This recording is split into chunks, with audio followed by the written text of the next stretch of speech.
Hey there everyone, welcome back to Utility Sports. Really excited to share my predictions for 2024 NBA free agency. We are just a day away from the big shebang, from guys changing places, changing locations, area codes getting switched in phones. A lot of craziness is about to happen. It's on the horizon. We've also had some big restricted free agency signings like the Emmanuel Quickley one you saw yesterday.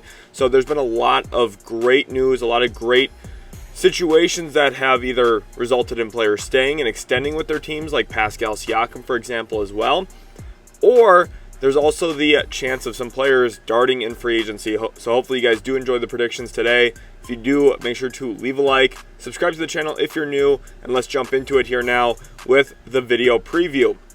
In this predictions video, I'm going to give my 7 biggest predictions. Some of them are kind of out there. Some of them are a little wild. Some of them are kind of, little cold takes. They're not really hot takes, some of them, but they are the ones I feel most comfortable sharing and saying what I think may or may not happen. Now, if something goes awry and I'm wrong about it, I'm not going to be overly shocked. Again, these are predictions. Anytime you try and predict something, there's a good chance you're wrong, but this is meant to be entertaining and to share some of my thoughts on and my spin on what I could see possibly happen here over the next couple of days. And I have a couple of big questions at the end too, where I'm going to want to hear your predictions. There's 2 players specifically I have no clue what's going to happen with, so I want to hear in the comment section your guys' thoughts on those 2 players when we get to that part of the video. Now let's get into who is going where and for how much. And the first prediction I have is that Kentavious Caldwell-Pope gets a bag.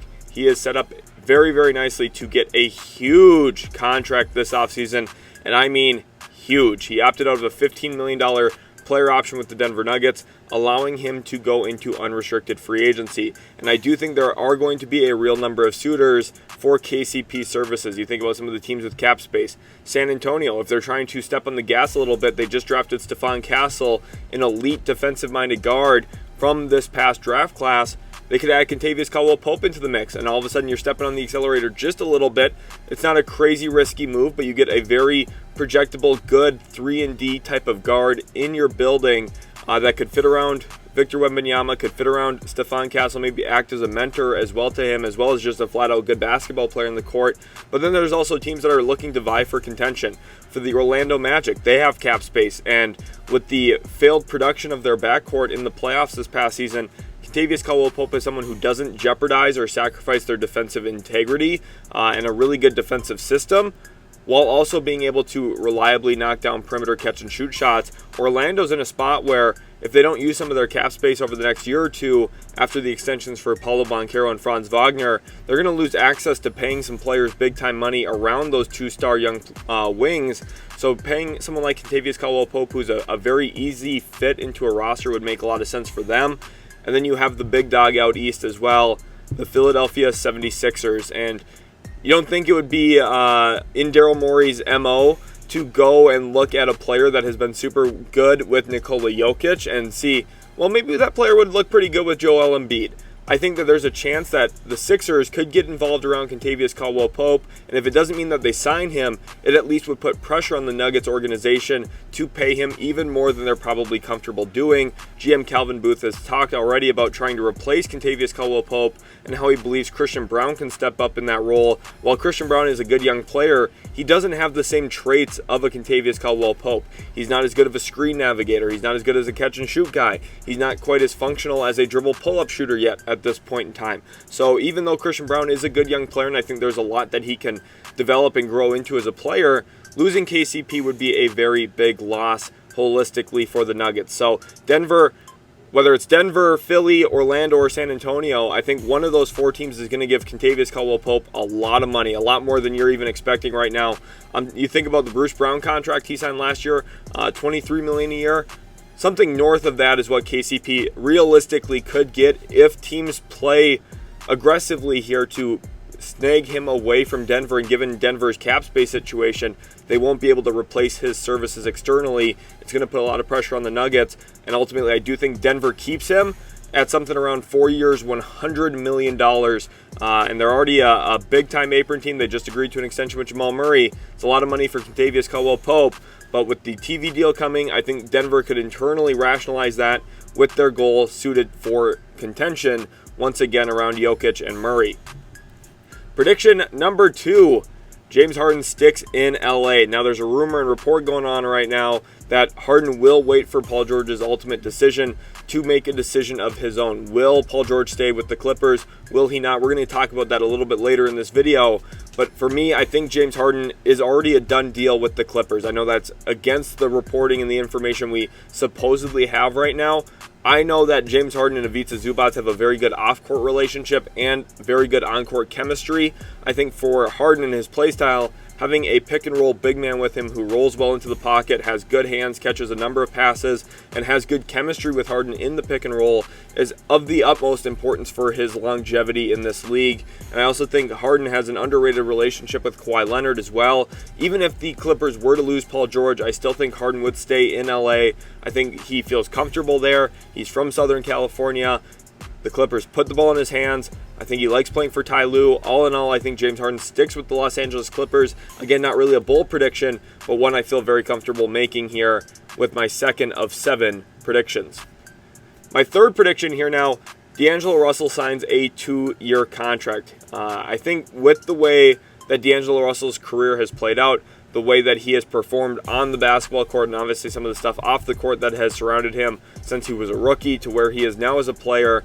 There's always just a little bit of noise following D'Angelo Russell, and I think with some of his playoff shortcomings in the last couple of years where he completely vanished for the Lakers in back-to-back postseasons, D'Angelo Russell doesn't have this long list of suitors looking to give him 3 or 4 year contracts.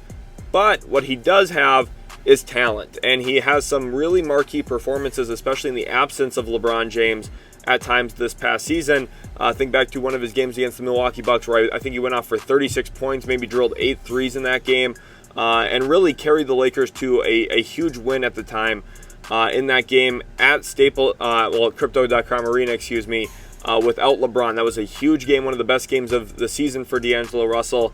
And I think he's going to sign a 2-year contract with the Lakers. I think for LA specifically, they're okay with paying D'Angelo Russell decent money, talking $18 to $25 million a year. The one thing they don't want to do, though, is sign him to an untradeable contract, a contract with so much term, such long-term ramifications that he's immovable. So they're going to sign him to a 2-year contract. He will stay in LA, very similar to what transpired last offseason. The Lakers will continue to kick the can down the road, so to speak, with him being a tradable contract and a potential moving piece in a deal down the road. Prediction number 4. Obi Toppin inks a tradable extension number with the Indiana Pacers. I think the Pacers are really primed to keep Obi Toppin. He had a very solid postseason for them.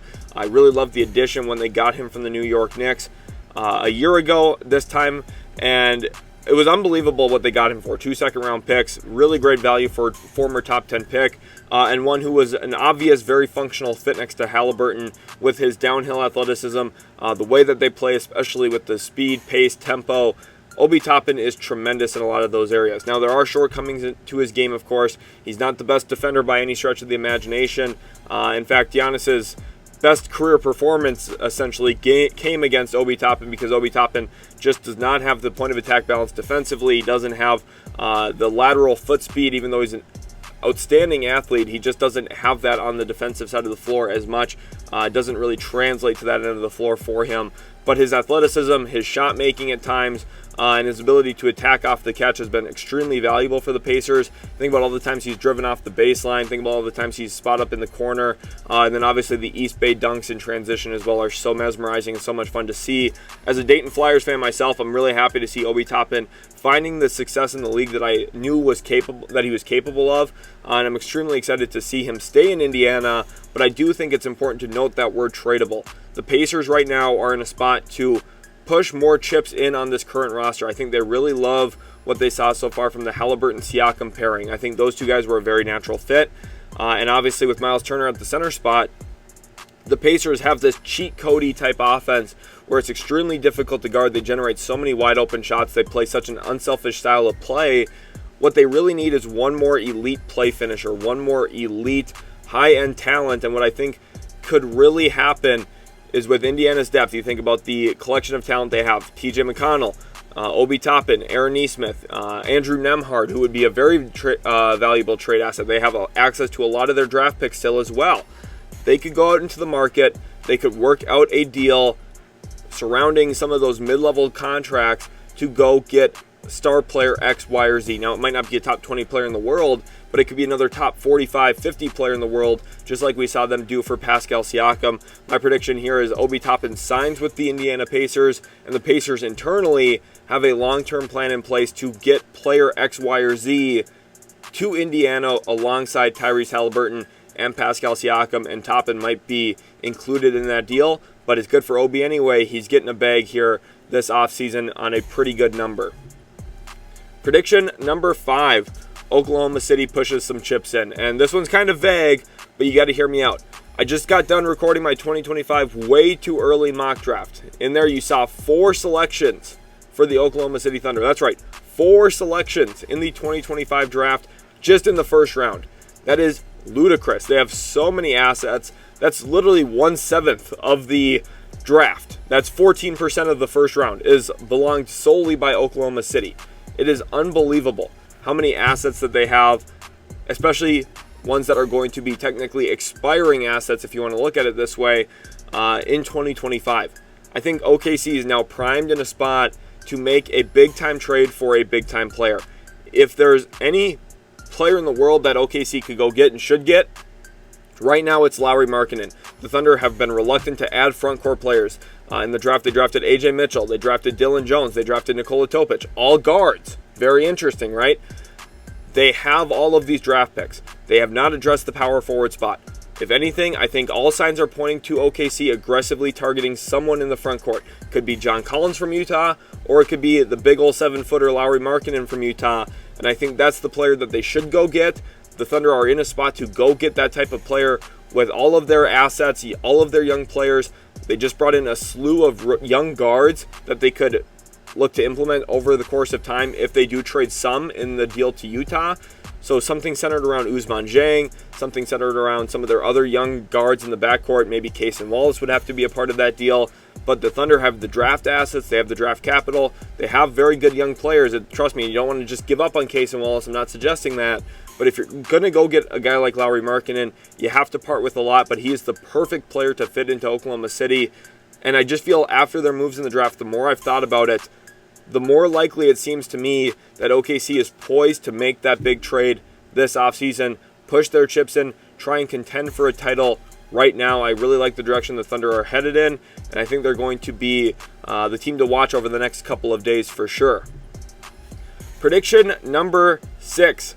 Gordon Hayward and Brad Stevens reconnect. So Gordon Hayward played for Brad Stevens, obviously, in college, then reconnected with him in Boston for a short while. Obviously had that traumatic ankle injury that has really halted and altered Gordon Hayward's career, unfortunately. But now, after a short-lived tenure in OKC, where it does not seem very likely at all that he will re-sign there with the Thunder, he is an unrestricted free agent and will likely be able to sign for the minimum. You think about possible destinations, possible fits.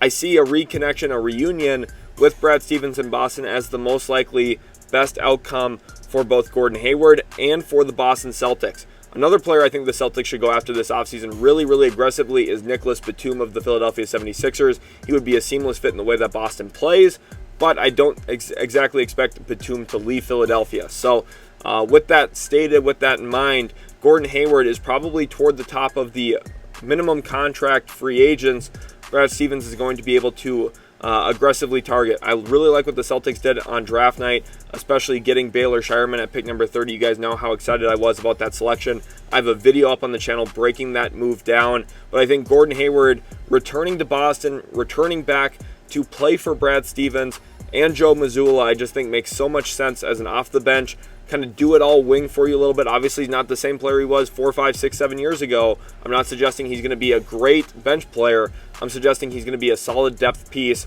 someone who can come in, play 10 to 15 minutes for you, and attack closeouts, make some pull-up jump shots, and be a stationary standstill catch-and-shoot guy at this point of his career. He's not the same guy he was years ago, but he has a role in this league still, and I think on a smaller contract, going from a $30+ million contract to a minimum contract, the narrative and the value of Gordon Hayward is going to be seemingly much, much better. People are going to be a lot more happy about his production on a minimum contract compared to a $30 million plus contract. So with that in mind, I think the Celtics do well landing Gordon Hayward on the first day of free agency. And I think Brad Stevens, Gordon Hayward can pour a couple of drinks and kind of relive through the old days and then also look forward to this upcoming season.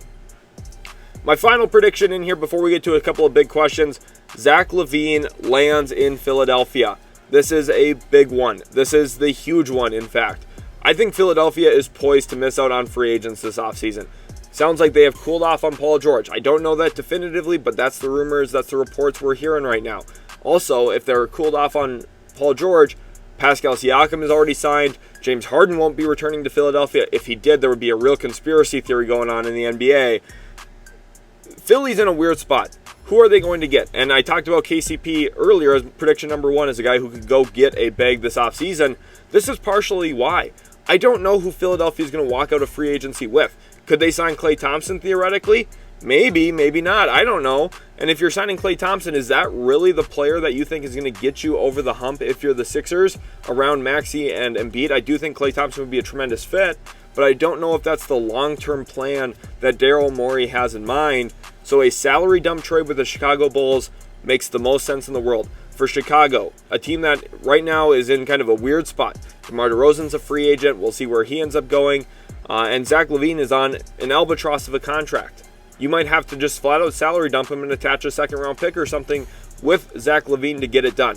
For Philadelphia, I think taking Zach LaVine in on a salary dump, not having to send out any of your key assets, any of your key players, makes a very good deal of sense for a few different reasons.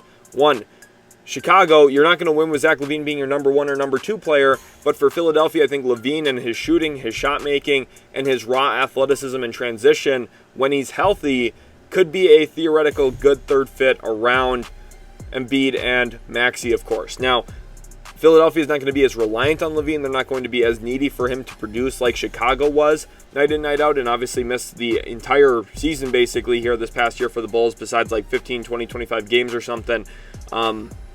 I haven't looked at his basketball stats in a little bit, as you can tell. But for LaVine, I just think with his absence this past year, I think Chicago's ready to move on. They traded for Giddey. They've got, obviously, Kobe White as well in the fold. He had a fantastic season, especially post-LaVine injury. I think that Chicago's ready to move on. I think Philadelphia's in a spot where they're not going to get anyone they really want. So they're going to be stuck kind of pulling at straws, drawing at sticks here, and they walk away with Zach LaVine in my final prediction.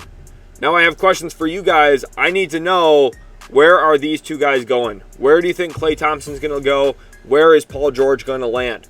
As for rumors, there's rumors that Klay Thompson is done with the Warriors. He has kind of cleansed his Instagram from Golden State. He is also, there's also been a lot of drama about those contract extension talks, and is he actually going to get a deal done with the Warriors? Now, poetically, I would love for him to stay in Golden State. I think just from a longevity and a historical standpoint, if we got to see Steph, Draymond, and Klay play their entire career together, that would be so poetic, so special, and so unique compared to the rest of the NBA, where all the teams operate like a business. Golden State keeping Klay Thompson would be a really good, feel-good story, but I don't think that's ultimately what's going to happen. And I think he's going to go somewhere. I just don't really know where yet. I think OKC would be an interesting landing spot. Orlando would be as well. I referenced Philadelphia. There's teams with cap space out there. San Antonio, they'd have to try and make some moves to clear up more cap space to really get into a competitive offer for Klay Thompson. But his shooting around Wembanyama would be very, very special, and around Stephon Castle, I think that would be very functional. And then for Paul George, there's rumors about Golden State being interested in acquiring his services. How weird would that be if Paul George darts to the Bay Area to play with the Warriors and Steph Curry? One, I think he'd be a pretty solid fit there, but I'm also kind of concerned about the player that he is now. I think the idea, the theory of Paul George is, in a vacuum, better than Paul George is at this point in time. He's still a very good player, don't get me wrong. He's still a top 50 player in the world for sure. It's just the reliability, the consistency, the injury health, all of those things play a factor here into signing a 34-year-old to a 4-year contract. I'm not sure where he's going to go. I'm not even sure if he's going to opt in or not with the Clippers. By the time this video comes out, you might know. I am recording this a day in advance, so keep that in mind. Some news might break between now and then, But let me know in the comment section below what's going to happen with Klay Thompson, what's going to happen with Paul George. I want to hear your guys' thoughts. Where are they going? Do you have any sleeper teams? Sacramento could be a fun sleeper team for Paul George. They just cleared up a little bit of money trading out Davion Mitchell and Sasha Vezenkov. We'll see what happens. There's a lot of different crazy possibilities this offseason. It's going to be a very, very fun offseason.